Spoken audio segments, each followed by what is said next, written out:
I never thought I'd be writing this, but I, 27M, need to share what's been happening in my family recently.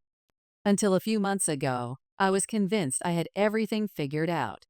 A successful career in tech, a beautiful fiancée named Jessica, 26, and what I thought was a supportive family. Now I'm questioning everything I believed about my family's dynamics and what true loyalty means. My story starts with what should have been one of the happiest moments of my life. My engagement party at La Maison, one of the most exclusive restaurants in Silicon Valley. As the first Parker child to get engaged, it was meant to be a celebration of both love and family unity. My father, Harrison, 58, who runs Parker Development Group, had insisted on hosting it there, though I would have preferred something more intimate. The tension was palpable from the start. My older brother Maxwell, 30, now vice president at our father's company, gave what appeared to be a heartfelt toast, but I couldn't miss the underlying sarcasm when he mentioned how I had bravely chosen to forge my own path in tech instead of joining the family business. My mother, Victoria, 55, fluttered around the room, showing the perfect charity board member's wife smile she'd perfected over years of social events, while my younger sister, Olivia, 24, seemed more interested in documenting everything for her Instagram than actually participating. Jessica, my fiancée, was in her element. As a marketing executive, she knew exactly how to work the room, charming my family's business associates and friends. We'd met at a startup conference where she was representing her company. She had this confident, no-nonsense approach that I found refreshing in the often superficial tech world. Looking back, I should have noticed how her eyes lingered a bit too long on the designer watches and luxury cars our guests arrived in. The first red flags were subtle, like whispers you barely catch. Jessica's increasing interest in my family's wealth started to show in small ways. Constant questions about the family business, curious inquiries about inheritance plans, and not-so-subtle hints about joining my father's company instead of staying in tech. I brushed these off as natural curiosity about her future family. But then came the conversation that would change everything. It happened during a family dinner at my parents' estate, when my father casually mentioned updating his will. The way everyone's attention suddenly sharpened should have warned me that something was wrong. Very wrong. The family dinner. I've been thinking about the future of Parker Development, my father announced, swirling his aged scotch with practiced nonchalance. Maxwell has proven himself more than capable of leading the company forward. The dining room of my parents' estate suddenly felt smaller, more confining. Maxwell sat straighter in his chair, a slight smirk playing at the corners of his mouth. My mother kept her focus on cutting her Wagyu steak into precise, tiny pieces, while Olivia barely looked up from her phone. As such, Father continued, I've decided to adjust the inheritance structure. The company's shares will be distributed appropriately. The way he emphasized that last word made my stomach clench. Jessica, seated beside me, squeezed my hand under the table. Not in comfort, I would later realize, but in anticipation. What exactly does appropriately mean, Dad? I asked, already dreading the answer. Maxwell jumped in before our father could respond. It means those who've shown commitment to the family legacy will be rewarded accordingly. His tone carried years of resentment over my choice to pursue a career in tech instead of joining Parker Development. Maxwell will receive controlling interest, Father stated flatly. It's what's best for the company's future. The words hung in the air like smoke, acrid and suffocating. I felt Jessica's hand tighten around mine again, this time with notable tension. And what about Ethan? Jessica asked, her marketing executive polish slipping slightly to reveal something harder underneath. Surely as the eldest son. Second eldest. Maxwell interrupted, his smirk now a full-blown grin. Mother finally looked up from her plate. Darling, you chose your path. The tech industry, wasn't it? You're doing quite well there, from what I hear. Well enough to afford that lovely ring you gave Jessica, Olivia chimed in, finally glancing up from her phone with feigned innocence. That's when I noticed how Jessica's entire demeanor had shifted. The warm, supportive presence beside me had turned rigid, calculating. She was staring at Maxwell's Patek Philippe watch, a recent gift from father, with an intensity that made me uncomfortable. Of course, you'll still receive your share of the non-business assets, father added, as if throwing a bone to a distant relative rather than addressing his son. The vacation house in Aspen, some investment portfolios. We're not leaving you with nothing. Nothing. The word echoed in my head. Compared to controlling interest in a multi-million-dollar development company, the consolation prizes felt exactly like nothing. Later that night, the drive home was silent. Jessica sat beside me in my Tesla, her fingers tapping rapidly on her phone. The city lights reflected off her engagement ring, the one I'd spent months saving for, though it probably cost less than Maxwell's watch. "You need to fight this," she finally said, her voice sharp in the quiet car. "Your father can't just cut you out like that. There must be something in the original will, some way to contest this." I gripped the steering wheel tighter. "That's not really the point, Jess. It's not about the money." "Not about the money?" She let out a laugh that held no humor. "Of course it's about the money. It's always about the money. Do you know what controlling interest in Parker Development is worth?" Something in her tone made me glance over. Her face was illuminated by her phone screen as she scrolled through what looked like real estate listings. "I thought we were happy with our life," I said carefully. "My job at Tech Solutions pays well. We're looking at houses in good neighborhoods." "Good neighborhoods?" Jessica's voice dripped with disdain. "While Maxwell and his wife live in that mansion in Pacific Heights. While Olivia gets a trust fund that could buy our entire apartment building." We pulled into our parking spot, but neither of us moved to get out. The engine hummed to silence, leaving us in the dark. "I need to be honest with you," Jessica said, turning to face me. In the dim light from the street lamps, her expression was unreadable. "I've been talking with Maxwell about a position in the marketing department at Parker Development." The words hit me like a physical blow. "You've what?" "It makes sense, Ethan. With my experience, I could help modernize their brand. And it would show your father that at least one of us is interested in the family business." "One of us?" I repeated, the implications sinking in. "How long have you been planning this?" She reached for my hand, but I pulled away. "A few months." Maxwell approached me after seeing some of my work. He thinks I have real potential in real estate marketing. "A few months," I echoed. The engagement party, the constant questions about the family business, her sudden interest in my father's business associates, it all clicked into place. So when I proposed, "I love you, Ethan," she said quickly. "But love isn't everything. We need to think about our future, about building something real. Your father's offering Maxwell the keys to an empire, and you're just going to walk away from that." The parking garage felt too small suddenly, the air too thick. "I think I need some time to process this." "Process what?" "That I'm trying to help us? That I'm thinking about our future?" But all I could think about was how she'd been meeting with my brother behind my back, plotting and planning while wearing the ring I'd given her. The ring that suddenly felt like it represented something very different from what I'd intended. The next morning, I spent the night in my home office, surrounded by startup pitch decks and product roadmaps, the life I'd chosen and built for myself. As the sun rose over Silicon Valley, my phone buzzed with a message from Noah, my best friend since college. "Hey man, missed your calls last night. Everything okay?" I stared at the message for a long moment before typing back, "Need to talk." "Breakfast?"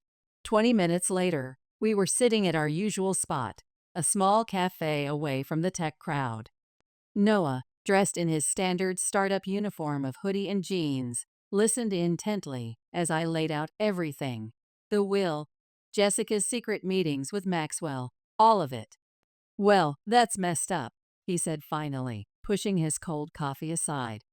But honestly, not entirely surprised about Jessica. She's been posting some weird stuff lately. What do you mean? Noah pulled out his phone, scrolling through Instagram. Look at this. She's been tagging herself at Parker Development Properties, networking events with your dad's business circle. Started about 3 months ago. I watched as he swiped through photos. Jessica at charity galas I hadn't attended, posed with Maxwell at business lunches, always with captions about family legacy and exciting future opportunities. 3 months, I repeated. Right around when? When you proposed, Noah finished.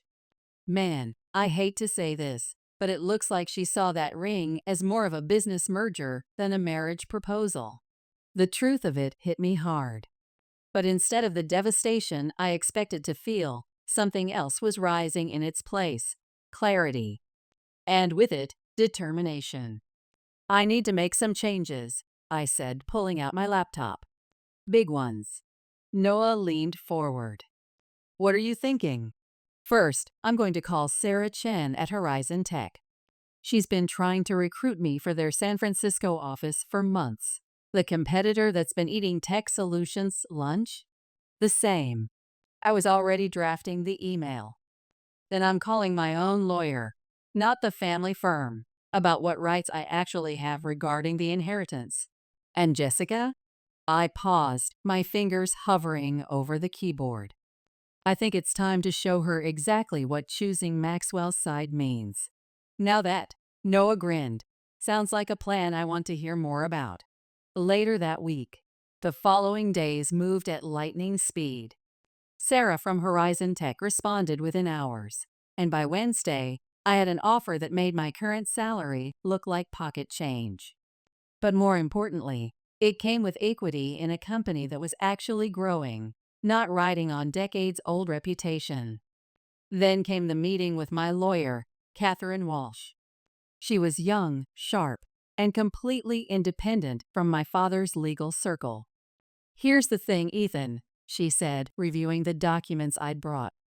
Your father's original will, drawn up when you kids were young, had a much more equitable distribution. This new amendment, it's aggressive, but not necessarily bulletproof. What do you mean? There are some interesting discrepancies in how the company's assets have been valued and transferred over the past few years. Your brother's sudden promotion, the rapid transfer of shares. She looked up at me. If you wanted to contest this, you'd have a case. I sat back, considering. And if I don't? She raised an eyebrow. You'd walk away from potentially millions. But I'd be free of it all, right? No strings, no obligations? Technically, yes. Though I have to advise you that. That's all I needed to know, I cut in, my mind already made up. That evening, I returned to find Jessica waiting in our apartment, surrounded by bridal magazines. The sight would have been almost comical if it wasn't so sad. Where have you been? She demanded. I've been trying to reach you all day. We need to discuss the wedding venue. Maxwell offered us the Hampton estate. And, no, I said simply. She blinked. No? But it's perfect. Your father would. I took the job at Horizon Tech, I interrupted. In San Francisco. The bridal magazine slipped from her hands. You what? But what about the position Maxwell was going to? You mean the junior advisory role he generously offered? The one that would keep me under his thumb while you climbed the corporate ladder? Ethan, you're not thinking clearly. This is your family's company. Your legacy. No, I said again, and this time it felt liberating. It's Maxwell's legacy now. And you're welcome to it. I pulled out my phone and showed her the email I'd received from the real estate agent. I'm selling my shares in the Tech Solutions startup and putting this place on the market. San Francisco's calling. Her face went through a rapid series of emotions: shock, anger, calculation, and finally, something like desperation. You can't just throw everything away like this. What about us? What about our future? That's the thing, Jessica. Our future was never about us. It was about what you thought my family could give you. I walked to our bedroom and came back with a small box. Here's your ring back. I'm sure Maxwell can buy you a better one. 1 week later, the news spread through our social circle like wildfire. Jessica, predictably, tried to control the narrative. Her Instagram was suddenly full of vague quotes about choosing growth and recognizing your worth. But she made one crucial mistake. She kept tagging herself at Parker Development events, now openly shadowing Maxwell. I took a different approach. When people asked, I told the simple truth. My fiancée decided her career advancement at my family's company was more important than our relationship. I decided my self-respect was more important than both. The response was illuminating. Sarah Chen, my new boss at Horizon Tech, actually laughed when I told her the full story. You know what's ironic? She said during our first meeting. We're about to announce a major partnership that will probably double our market value. Your ex backed the wrong horse. The apartment sold within days. The Silicon Valley real estate market was still hot. I found a place in San Francisco's Hayes Valley, close enough to the new office, but far from the tech bros in Soma. It felt like a fresh start. My family's reactions were exactly what I expected. Maxwell sent a condescending message about always having a place for me if I came to my senses. My mother tried guilt-tripping me about missing future family events. Olivia, surprisingly, was the only one who showed any real emotion. This whole thing is messed up, she texted me. Dad's turned the company into some kind of cult, and Maxwell's getting worse. Also, Jessica's already redecorating his office. Just FYI. The last piece fell into place when my lawyer, Catherine, called with news. Your father's trying to pressure you to sign some additional documents about the inheritance, she said. Don't. In fact, I've drafted a counter-proposal that might interest you. I'm not interested in fighting them, I reminded her. This isn't about fighting. It's about setting terms for a clean break. Trust me, you'll want to see this. She was right.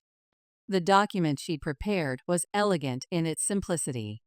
I would waive all claims to Parker Development and the family estate in exchange for complete autonomy over my personal investments and a guarantee that neither Maxwell nor my father could interfere with my future business ventures.